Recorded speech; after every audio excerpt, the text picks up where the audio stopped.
I'ma dive on the floor, go try to block every shot, and I'ma be physical with you the whole game. You know Stu gonna be physical with you. When you think of the Pistons, you think it's just hard work and just gritty basketball. That's just the identity you gotta have when you put on that jersey. I'm not your average breed of King 9. Not a good dog, I'm bad boy for life. I set the tone, don't care about no tick. Let it be known, I get my respect. Come in the lane and see I don't bluff. If you retaliate, that's on ya. Talking hundreds, I hear your shade. Talking that shop, you must want this way. Look the dog palm, mess around, find out, Look the dog palm, mess around, find out,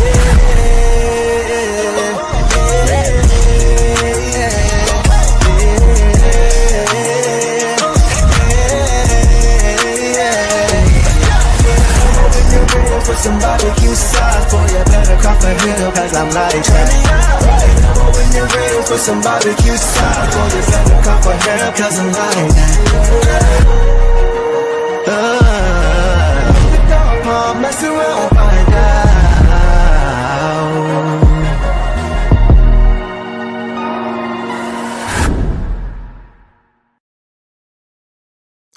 What up, though, Pistons fans? Welcome back to another episode of the Downtown Deuce Show. Hope everybody is having a good Wednesday night thus far. For my Summer League fans, 2 more days. 2 more days, man, until the Pistons kick off Summer League against the New York Knicks. We get some revenge, hopefully, right? A little Summer League revenge. We just did a full breakdown on what to expect on last episode, so go check that out. But today, we are going to be reacting to what Trajan Langdon had to say about the new additions to this team and the guys who have departed along the way. We're also going to react to what his long-term plan is going forward. So we are going to start there. Shout out to everybody who was here, showing up and showing out as you guys always do. So I appreciate that. As always, if you guys want me to respond to a comment, I will do my best. If you want to send a chat, super chat, caps, whatever you want to do, I'll do the best I can to get to all the comments with the moderator's help. So let's go ahead and get started, man. Let's talk about the Pistons' future plan first, that part of it. So yesterday, Pistons president Trajan Langdon was asked about the team's roster changes and their future plan. And shout out to Omari Sankofa, Pistons beat writer with the Detroit Free Press. He got a chance to catch up with Trajan after the team officially introduced Chaz, the rookie Chaz Lanier, to the team. So let's go ahead and open with that. We are going to take a listen to what Trajan Langdon had to say about that, and then we will come back and tap back in and have a reaction to it.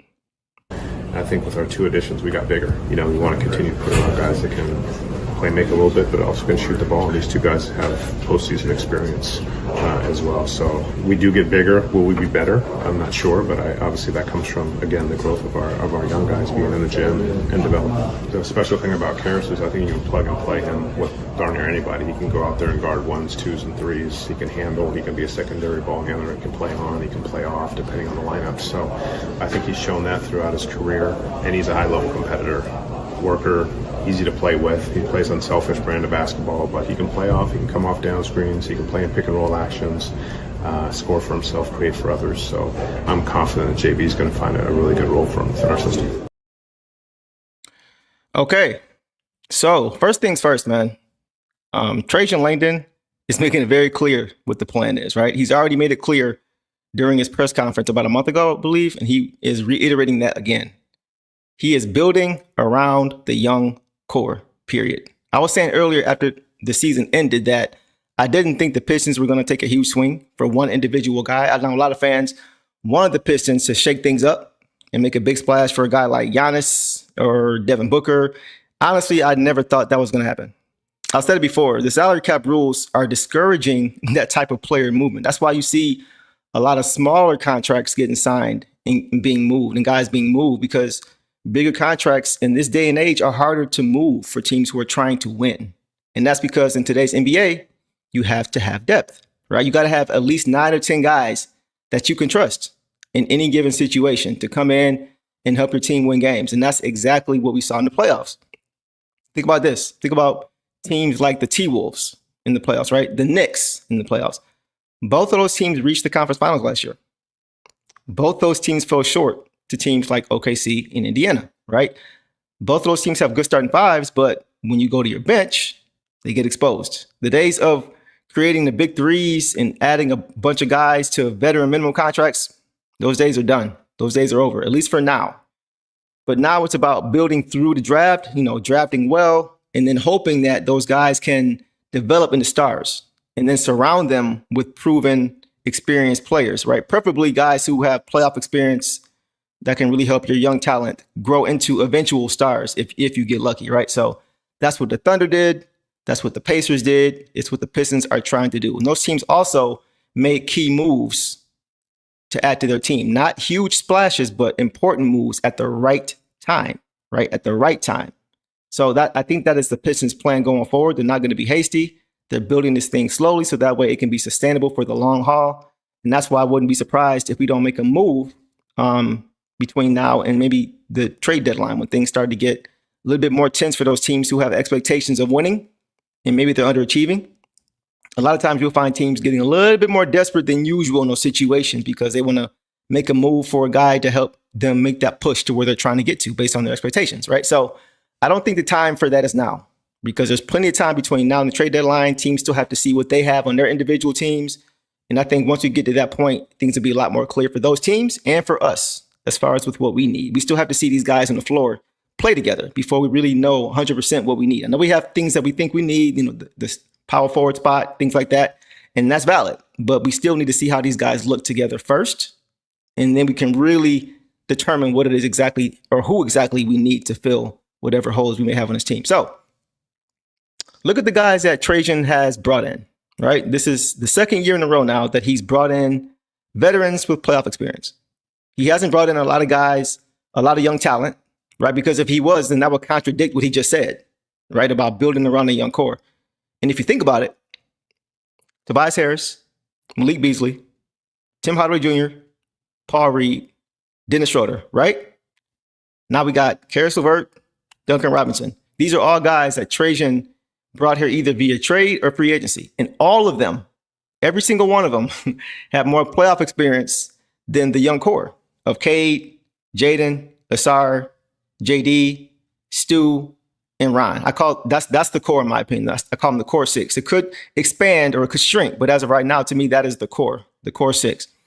So that signals to me that Trajan is not only having a lot of faith in these young guys, he has a lot of faith in them, but I think he also has confidence that he's going to be able to come to some type of agreement on rookie deals this summer and next. But the direction is clear. It's clear as day. For anybody who wasn't aware or who doubted what the plan was, it's clear now. He's rolling with the young core. And for me, that's music to my ears. I love to hear that because we still have not seen a full season with all of these young guys together with the benefit of veteran leadership. We haven't seen that. You could say they played together when Monty Williams was at the helm as a coach, but we didn't have any direction. We had no identity. We had no consistent lineup. We had guys who were on the bench who should have been starting. So it really didn't do us any good. We really wasn't a lot of development for those guys. They were just kind of just out there, right? But now these guys are put in place to be successful. And I think this is going to be the first year they have that for a season, hopefully. And having veterans along with them along the way is going to help them grow a little bit quicker and maybe speed the learning curve up just a little bit. So we'll see. So now let's go ahead and talk about the roster changes, right? So the Pistons have updated their roster. They have revamped their roster a little bit, released their bench unit as of right now, right? Obviously, the Pistons, they moved on from Tim Hardaway Jr., Malik Beasley, Dennis Schroeder, and Simone Fontecchio, right? All four of those guys were key pieces to the Pistons rotation last year, especially when Jaden Ivey got hurt when he wasn't available after January 1st. And so far, Trajan Langdon has replaced those guys with Karis LeVert and Duncan Robinson. So let's take a listen to what he had to say regarding that. Let's see. I think I may have played the wrong one. I think we have a chance to compete next year. Yeah. So the main thing that for us is continuing to let these young guys develop, and they're in the gym and they're working their butt off. So our thing is, like I said, from initially in the summer, if they get better, we're going to get better. Right. So it was still finding pieces to complement our young players and their growth and their ability to reach their potential. So that was actually the clip that we should have played first. That was with regard to the young players. So let's go ahead and play the other clip again with regard to the new additions and what the plan is going forward. I think with our two additions, we got bigger. We want to continue to put around guys that can play make a little bit, but also can shoot the ball. And these two guys have postseason experience as well. So we do get bigger. Will we be better? I'm not sure, but obviously that comes from, again, the growth of our young guys being in the gym and developing. The special thing about Karis is I think you can plug and play him with darn near anybody. He can go out there and guard ones, twos, and threes. He can handle. He can be a secondary ball handler. He can play on. He can play off, depending on the lineup. So I think he's shown that throughout his career, and he's a high-level competitor, worker, easy to play with. He plays unselfish brand of basketball, but he can play off. He can come off down screens. He can play in pick-and-roll actions, score for himself, create for others. So I'm confident that JB is going to find a really good role for him within our system. All right, so I played those two in reverse order, but y'all get it, right? So we're going to comment now on what Trajan had to say about the additions to this team. So let's talk a little bit about last season, right? Tim Hardaway Jr., he was solid for this team.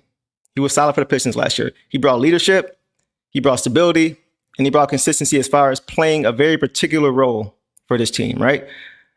With that being said, I do think Karis LeVert is an upgrade over Tim Hardaway Jr., especially for this team. So both guys are about 6'5". Both of those guys are solid defenders.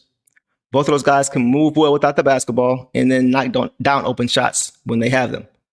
And both of those guys shot 37% from three last season. I'm not sure if a lot of people knew that about Karis LeVert, but Karis has the ability to get to his own offense and make plays for others consistently. He can play on ball. He can play off ball. It doesn't matter. And THJ is a good player, but he's at his best when he's playing at the shooting guard spot.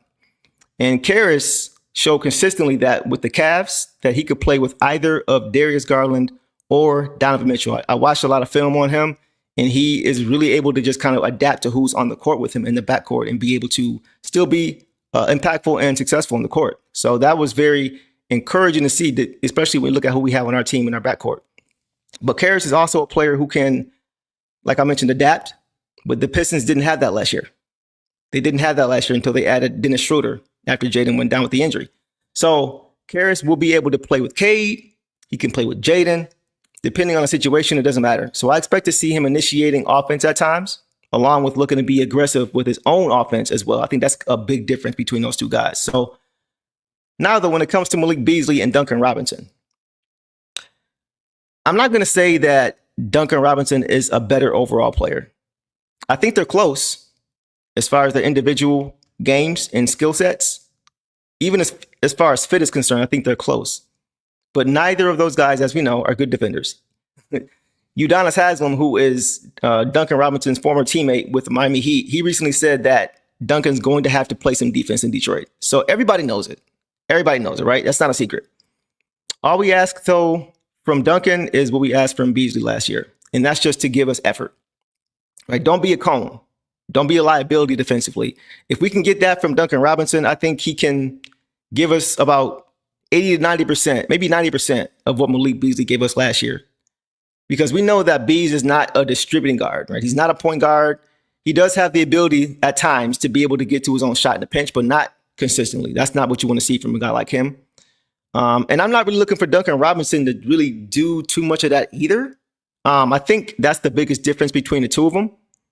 Robinson doesn't really have much of a handle. He's not known for that, but he has improved in his ability to create shots for others. He's gotten much better at that, doing things like attacking closeouts, right? Whether he's either just taking a midi jumper after that or he's looking to get to the rim and then make plays out of it for others. He's gotten a lot better at that. But we know that, Robinson and Beasley, they're both snipers. Both guys can move very well without the basketball, coming off screens, right? And both of those guys will kill you if you give them any space, right? Any room. So I don't think in that department it's going to be much of a drop-off. But there are two advantages, though, that I believe Duncan Robinson has over a guy like Malik Beasley. The first one is finals experience. Finals experience, man. Duncan Robinson has been to 2 NBA finals. 2, both with the Heat. Both were losses, right? In 2020, they lost to the Lakers, and in 2023, they lost to the Nuggets. But come on, man, there's no harm in losing to LeBron and AD and then losing to Jokic and Murray. I mean, there's no shame in that. No shame at all in that. But so we understand that the Heat were underdogs in both matchups, right, in the finals. But the point is that Duncan Robinson, he's been there. He's been there. He's had that experience. He knows what it's like to be on that stage. And the lights were not too bright for him, right? In his 2 appearances in the finals, he averaged 10 points, 2 boards, and 2 assists in 26 minutes on better than 40% shooting from three. So he showed up. He showed up. He shot the ball very, very well in both of those series. And I think that experience could really go a long way in helping the young guys prepare for deep playoff runs, right? These guys just got a taste of what the playoffs are like last year, right? The core, if you want to say the core 4 or core 6, all of those guys got their first taste of playoff basketball last year. Cade, Jaden really even didn't get a chance to play. He was in the atmosphere, he was there, but he didn't get a chance to get in the court. But the other guys, JD, Sasser, Stu, Ron, they got a chance to get that taste of playoff experience. And I'm sure they want to get back ASAP, right? And go even further than they did this year, because they probably thought they could have went further this year. So I think having that experience in a guy like Duncan Robinson is going to be very, very important for these guys. Definitely as they get deeper and deeper into the playoffs. That's the first thing. Number 2, I think the second advantage that Duncan Robinson has over Beasley, and Trajan actually mentioned that we just watched it, is size. Right? Beasley's 6'4". Duncan is 6'7". So we've said it before, neither guy is really a great or even a good defender, but I'm sorry, give me the guy who's 3 inches taller. Give me the guy who's 6'7" instead of 6'4". You can't teach size, right? And we know he's not going to have any problem getting a shot off because of he's just very, very long. And Trajan talked about Caris LeVert's ability to guard 1 through 3. Right? He mentioned the importance of that. He said having that defensive versatility is going to be important. And I think it's going to be huge, especially when you got to deal with things like foul trouble or injuries, like knock on wood, right? But those things happen. We were a victim of that last year. So if you have guys who can guard multiple spots, it helps you to deal with that. And it also allows you to be able to switch defensively, comfortably. I think that's really, really important too. When you got guys who can guard multiple spots, you're going to have less mismatches defensively. When you switch a screen, everybody can play straight up, right? It's not really going to be that much to hunt offensively, or at least not as many mismatches that you're going to see. So I think when you look at the Thunder, right, that's what they did. They had a bunch of guys, a bunch of versatile defenders, bunch of dogs who can pretty much guard whoever's on the court. And when you have that, it's very hard to score on that, especially consistently. So Caris LeVert in particular, I think he's going to be just as important defensively as he is offensively for this team because of his ability to guard 1 through 3, to guard multiple spots. And Duncan Robinson provides an upgrade as far as just being bigger, as we mentioned, right? So let's take a quick second, take a look at some comments here, and then we will get back to it because I see you guys are going in the comments. I saw somebody mention JD. We're going to get to Jalen Duren soon. Yeah, Chiefs fan says, my bad, y'all, what's good? We talk about Duren's me. Not yet. We're going to get to that. King Lion says, Trajan's playing with house money.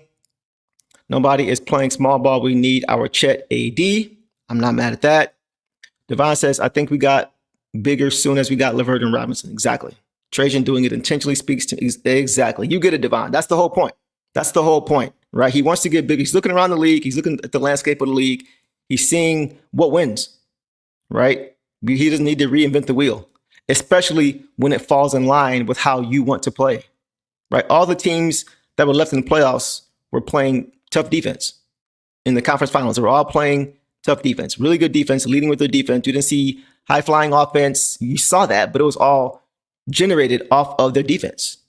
So in the playoffs, defense wins. That's why they say defense wins championships. That's exactly why. So I know the other names that people were looking at for us to add to this team looked fun, looked glamorous, looked appealing, but you got to ask yourself, man, what works in the playoffs? One individual guy, regardless of who you have on your bench, is not going to win you a game. Right? You got to have a bench. You have to have a bench. We saw that. We've seen it with the greats. All the greats, they needed to have depth on their team in order to win. All of them, unless they had a big 3 of the best 10, 15 players in the league, right? So that's how the league is going now. That's how the league is going. And Trajan has been very, very intentional, like Devon says, with his movement, with how he's moving. So that has me really excited that he is not wavering at all when it comes to the plan. He's sticking to the plan, and that's what he's going to do. And he's taking his time. And I think he's taking the right approach because we have already had a lot of success. There's no need to rush. Low Budget Talker says, Duncan is much better than Malik. I really don't know what NBA fans be saying. Duncan is a great cutter and pick and roll ball handler. He's a sniper. He has more range than Beasley. His release is quicker. More range? I don't know, man. BG was pulling up from 40 last year. Not 40. That's Steph Curry. but from 35, he was pulling up and he was just kind of just raising that time. So if he's a better shooter than Malik, I mean, I'm not sure how I feel about that. I don't know if I'll venture to say that because Malik had a record historical season last year. It's hard to really say anybody is definitively better than him at this stage right now. But to be fair, if he were to come back, right, I don't think he would have replicated what he did last year. I think he just had an amazing year, and that's no shade to him. But the things he did last year, the numbers he was putting up last year were ridiculous. Ridiculous. You know what I mean? So if I would have been happy with him if he could return to be around the area of 38% from three, 38, because he was about 40 last year, right? So 38, 37, I would have been still happy with that. And we know that Duncan Robinson has the ability to be in that ballpark. I think the last 2 years, he was at 39%. So I don't think it's going to be any drop off low budget talker, like you said, but I don't know if he's better. That's an interesting one there for me. You guys let me know what you think. His release is quicker. I think his release is slightly quicker, but it's not like B's had a slow release, or he had a pretty quick trigger too. But like I said, it's not going to be much drop off, I don't think. I'm looking forward to seeing how he fits in with this team and how long it takes him to fit in. I don't think it'll be long though. All right, let's keep going. So now, getting back to Trajan's statement about getting bigger, right? Well, I do think that is a plus and a major need that was felt for this team. It did make me wonder about one player who's on this team. One guy on this team who, to me, I'm not really sure what the future looks like for, right? So for me, that guy is Marcus Sasser. Marcus Sasser, man. Marcus Sasser is a very gifted offensive player. Very gifted offensively. But he's 6'1". He's 6'1", man. He's not a big guard. And though he is a willing defender, he's not known for his defensive chops. The guys that Trajan brought in, they have at least one of those two things, right? They either have size or they have that defensive versatility. And Sasser doesn't really fit or have either of those things. Neither of those things work to his advantage. He's not a big guard, and he's not a defensive guy, that an above average defensive player, right? So I don't personally see how Sasser finds a role on his team next year, just based on what Trajan is saying, right? Just based on those two things he mentioned. And I think that's unfortunate because Sass, like I mentioned, is a very, very gifted offensive player. But it just seems like Trajan is kind of building a model around size and defensive versatility on both, or versatility period, on both ends of the court. So it's something to keep an eye on. We got to wait and see how that plays out. But that is something that I am watching. So that kind of brings us back to our question, our original question. Are the Pistons a better team than they were last year? I've thought about this quite a bit. And I think the Pistons still do have their traded player exception of $14 million to spend. And they may very well decide to use that between now and the trade deadline, right? But let's take a look at what I believe will be the Pistons depth chart heading into next year as of right now. Like I mentioned, they could make changes. They could decide to upgrade their roster in different spots. But as of right now, I'm going to show you guys what I believe is the Pistons projected depth chart. Nothing official, just what I believe. So here we have the starters and we have the reserves, right? So I have Cade Cunningham at the point guard spot, Jaden Ivey at the 2, Asar Thompson at the 3, Tobias Harris at the 4, and Jalen Duren at the 5. And for the reserve unit, now keep in mind, guys, this is just the depth chart. It's not the rotations, right? Because we know the rotations are going to be looking a little bit different with that backcourt, with Jaden Ivey being staggered when Cade sits down, slide to the point guard spot, right? So this is more so just about depth, the depth chart. I have Karis LeVert, Duncan Robinson, Ron Holland, Bobby Klintman, and Isaiah Stewart. So I'm not expecting Karis LeVert to be the full-time backup point guard, right? I'm expecting Jaden Ivey to slide to the 1 when Cade sits down, and when LeVert comes in, then they kind of play off of each other, right? We mentioned LeVert is very versatile offensively. He can do different things, and I think that ability, having 2 ball handlers on the court at all times, 2 playmakers on the court at all times, 2 guys who can do multiple things at all times, is going to be very, very important for this team. And it's going to take pressure off of J.I. and Cade. So LeVert, Robinson, Holland, Klintman, and Stewart. And of course, you know, the guys who are not pictured here, you got guys like Marcus Sasser, Lindy Waters, Paul Reed, right? Those guys, I think, are still going to be a factor at points. Of course, Chaz Lanier, the new rookie Chaz Lanier, can't forget about him. I think those guys are going to have opportunities, but I don't think it's going to be a consistent basis. I think the guys you see here are going to have a pretty consistent role throughout the duration of the regular season.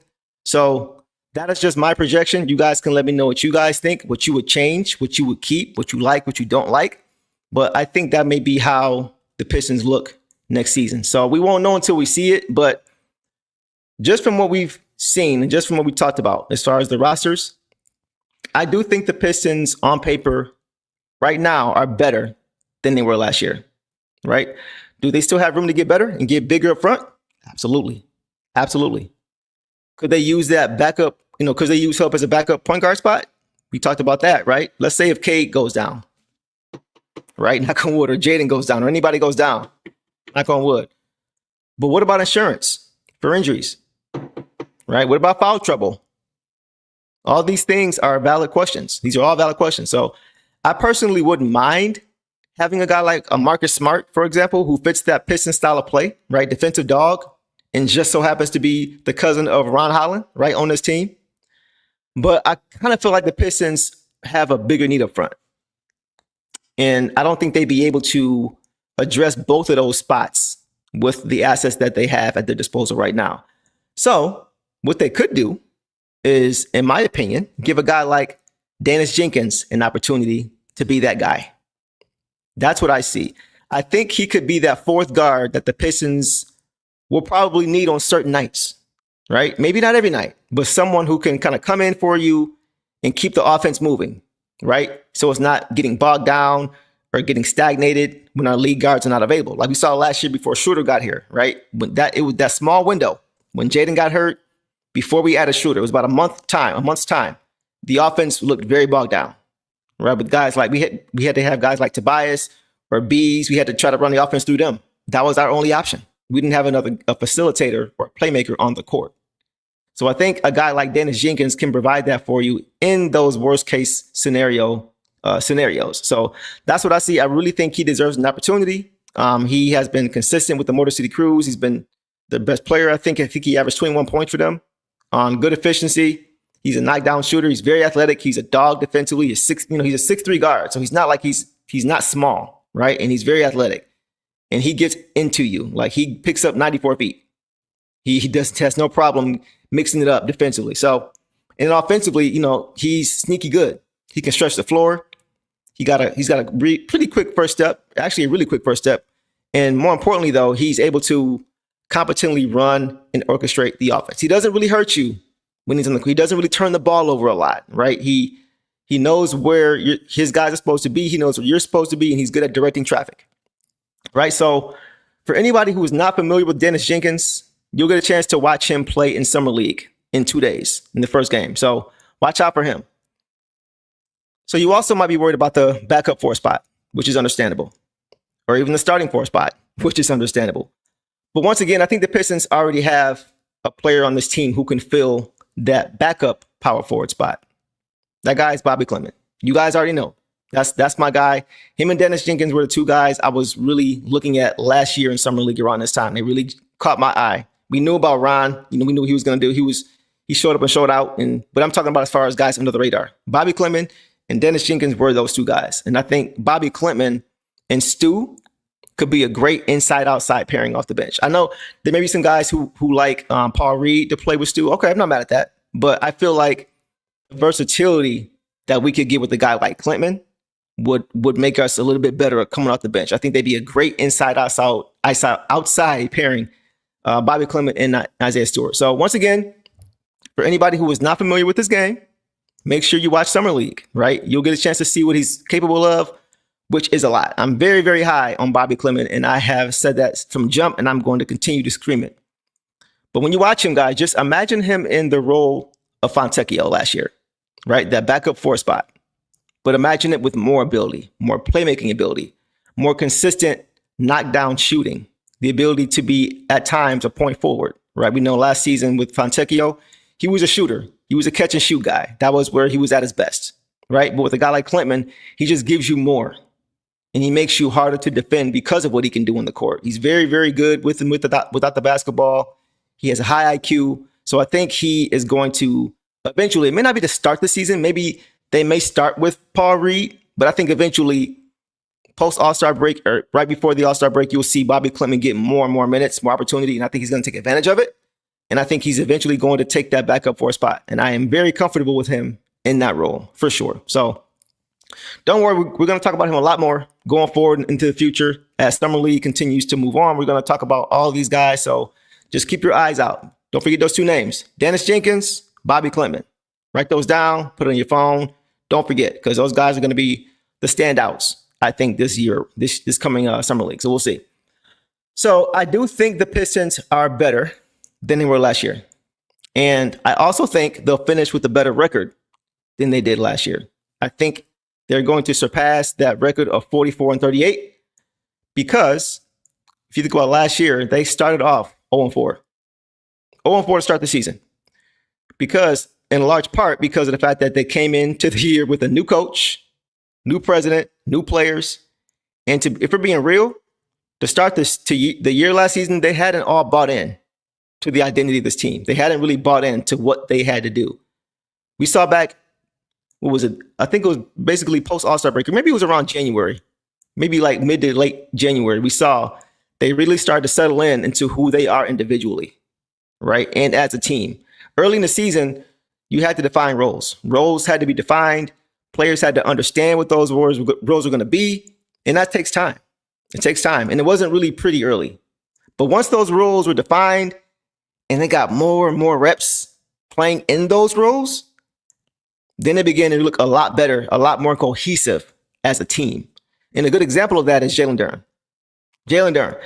JD struggled early in the season, right? It was a lot of fans inexplicably calling for him to be traded, which to me is absolutely insane at 21 years old.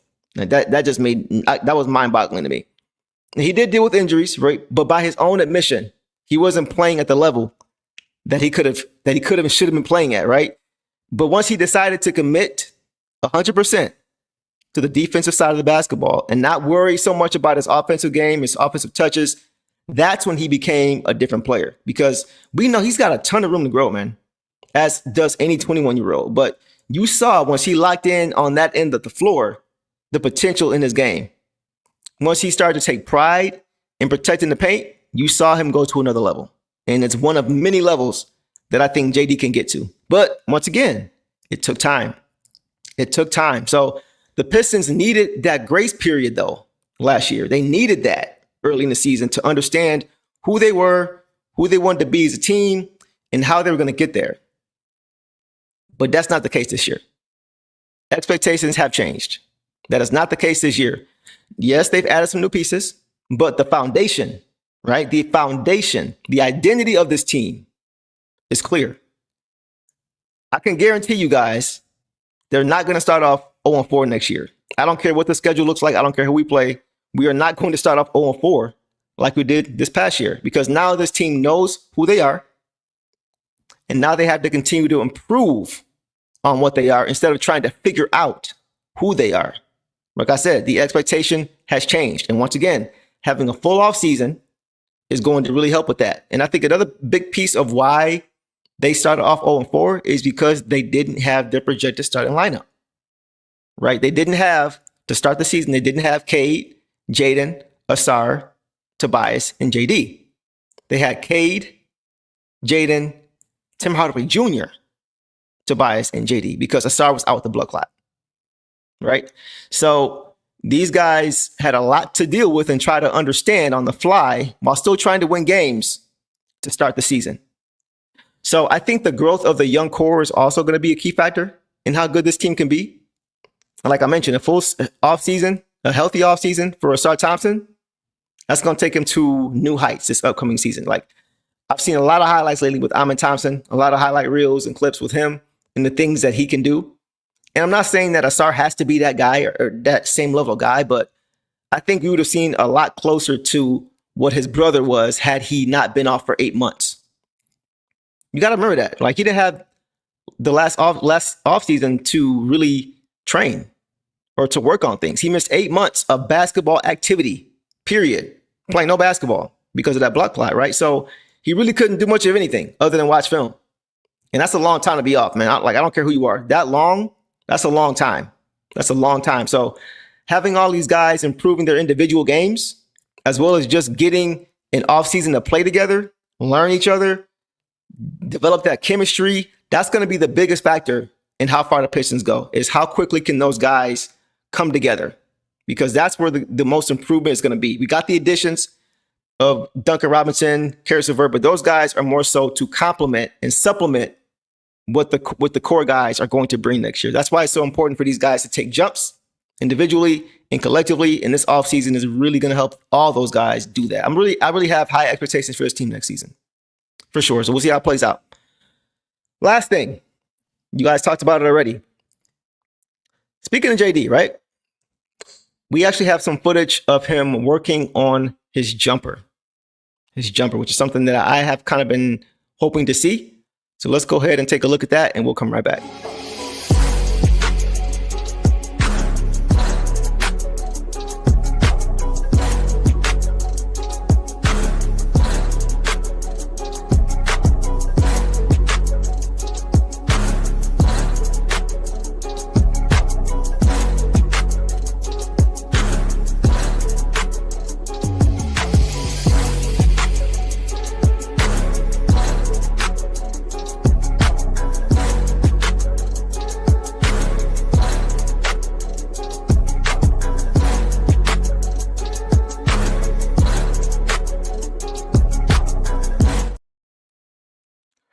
I'm not gonna lie, man.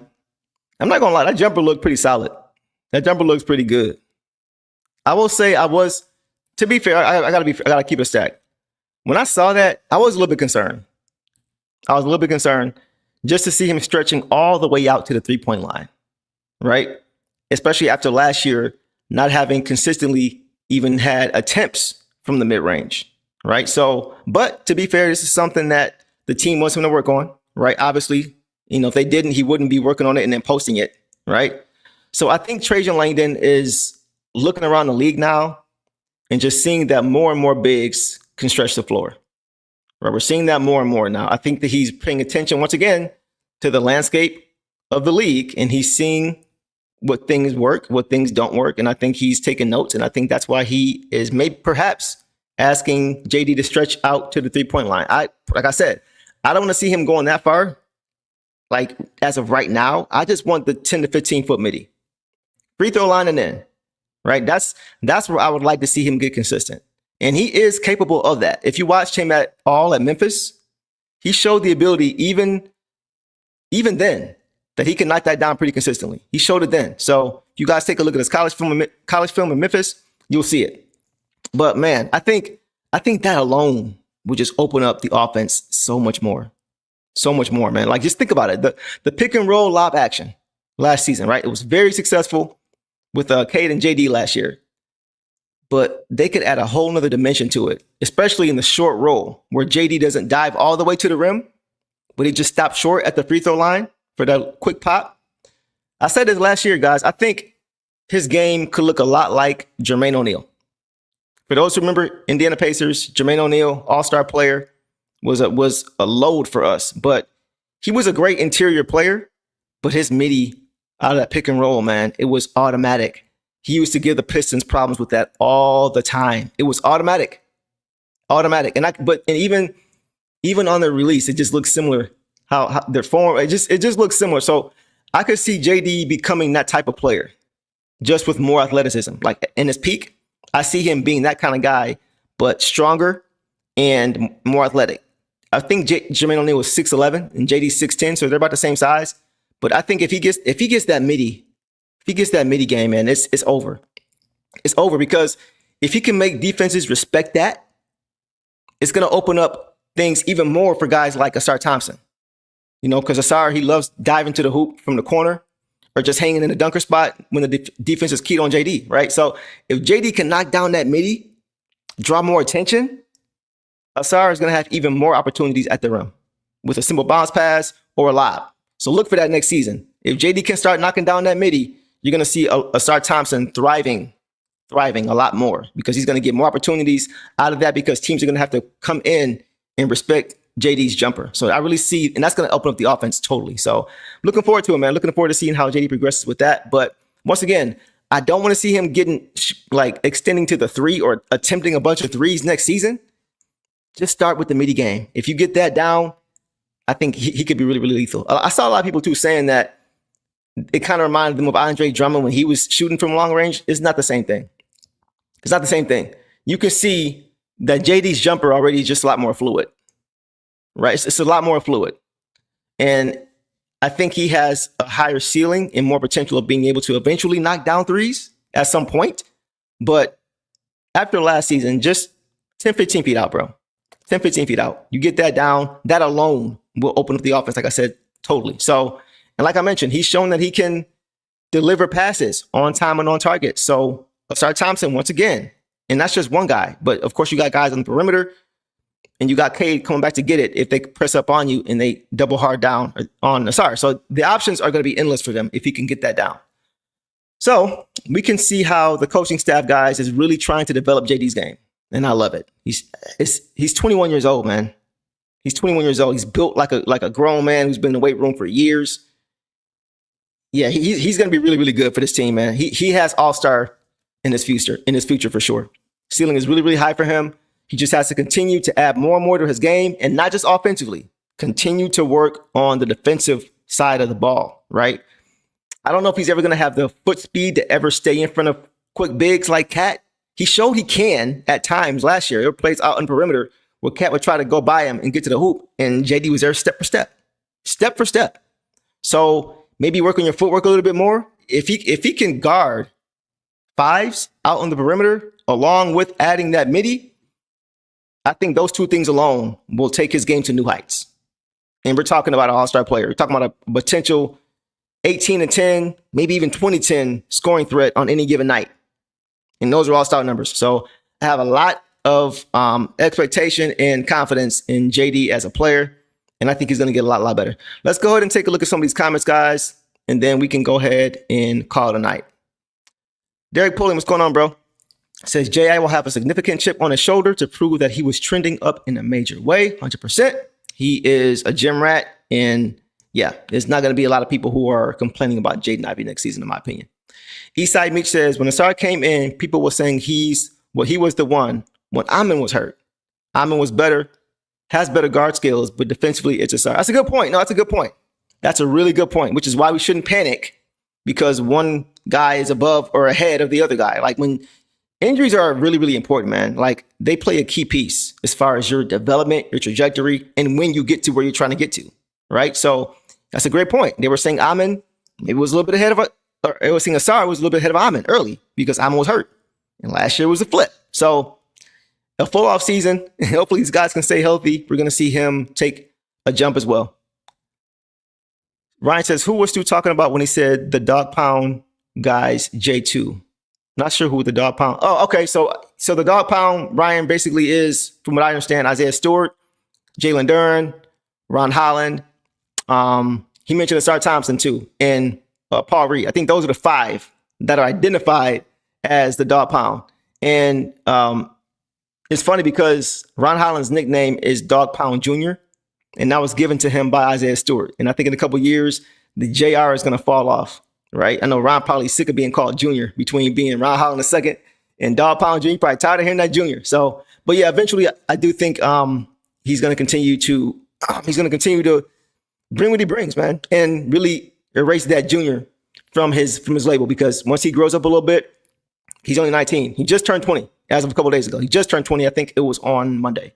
So as he gets older, yeah, he's going to continue to bring what this team needs. I don't think he's going anywhere soon, anytime soon.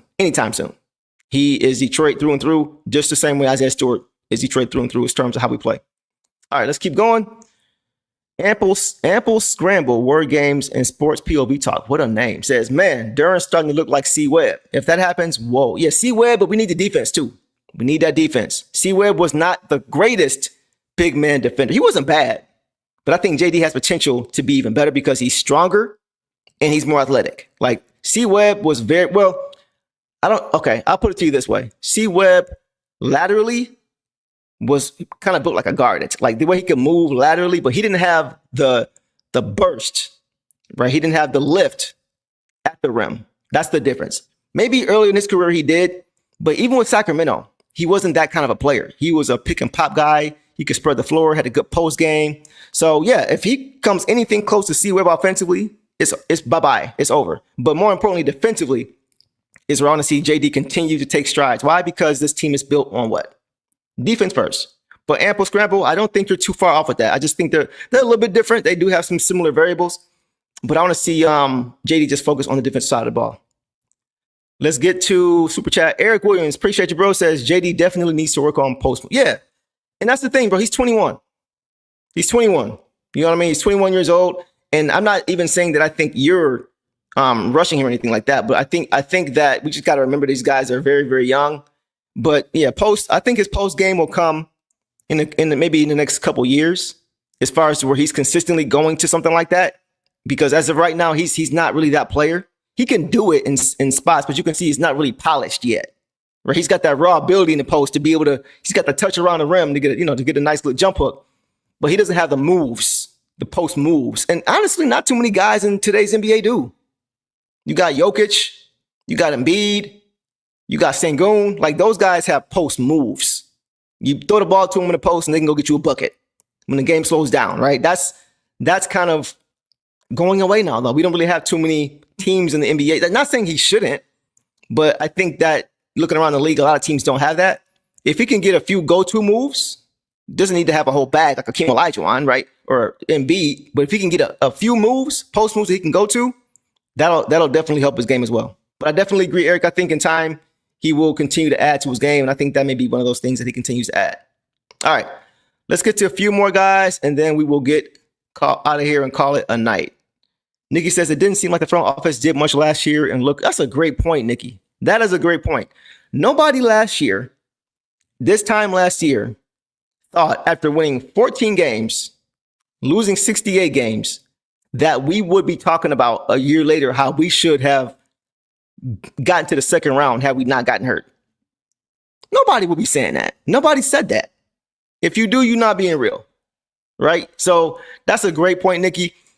Especially, and I said this before, after losing that many games, it's easy to get hasty. It's easy to be impatient, especially as fans. It's easy to want to make a splash, right? Let's just blow it up and start over. And yeah, like it's easy to do that. But that's not what Trajan did. And a lot of fans last year were upset when all the moves we made were Tobias Harris. People say he was washed up. Said he was getting paid too much, $26 a year, which doesn't look too bad at all right now, right? $26 million a year for 2 years only, by the way. Tobias Harris, Malik Beasley. Fans were pretty underwhelmed about that move, we're being honest, at the time, right? They were like, Malik Beasley, all right, cool. Okay, we got a shooter, cool. They're probably as excited about Beasley as they are about Duncan Robinson right now, right? Nobody saw Beasley doing what he did last year until he did it. So, Nikki, that was a great point. And then also, Tim Hardaway Jr. I know he wasn't a star, but he provided stability.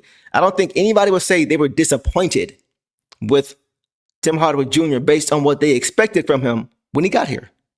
Didn't he pretty much just give everything that you thought he was going to give? Right? So, Nikki, that was a great point. Of course, Paul Reed, he came in, especially in the playoffs, and provided some minutes for us, gave us some toughness, gave us some energy and effort. So, I don't think anybody, after adding Tobias Harris, Malik Beasley, Tim Hardaway Jr., and Paul Reed, would have thought that would result in the Pistons winning 44 games, tripling their win total. Nobody thought that coming. So that's why fit is important. And Trajan did it last year. He can do it again this year. And having these guys all back and better and healthy with a full season of knowing how to play with Coach Bickerstaff, yeah, I think they're going to win 50 games next year.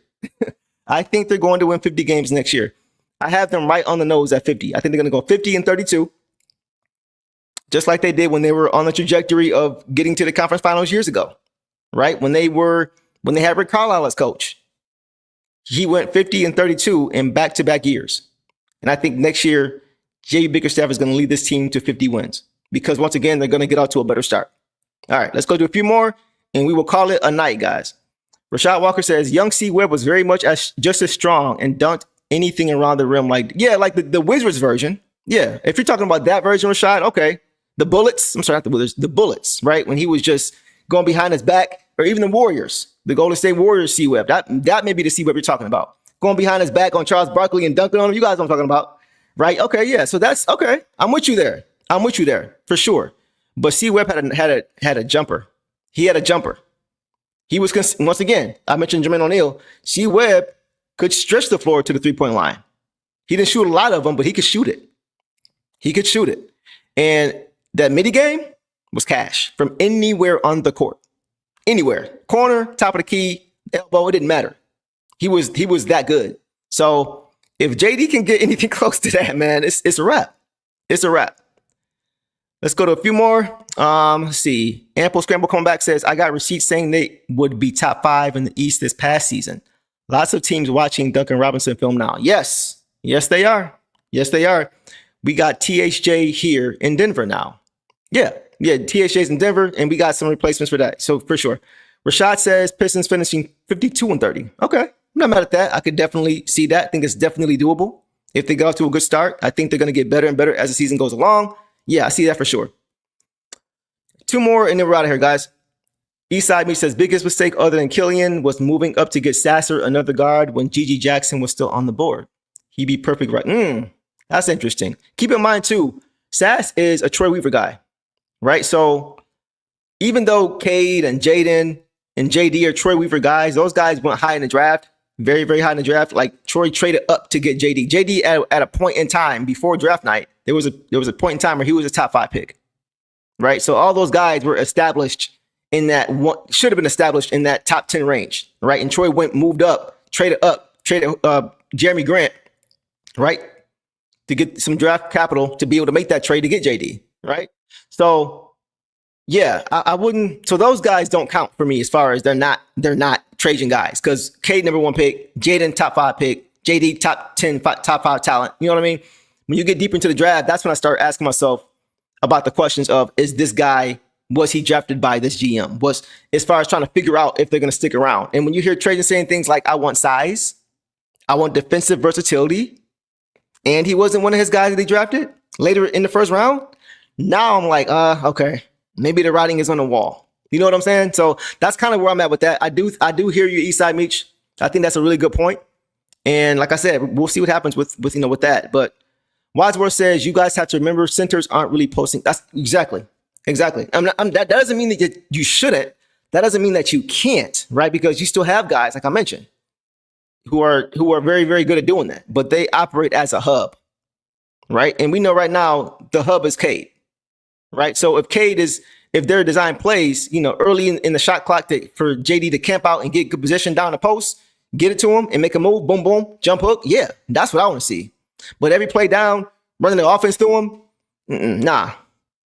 We have other guys who can facilitate offense and get him easier looks until those looks become easier when he works on it and gets better at it, So I'm with you, Wadsworth. Like, there's not a lot of centers who post up right now. But if you have a frame and you're strong and you're big where you can just punish down low, yeah, post moves all day long. Let's do it. Absolutely. Because the point is to get efficient shots.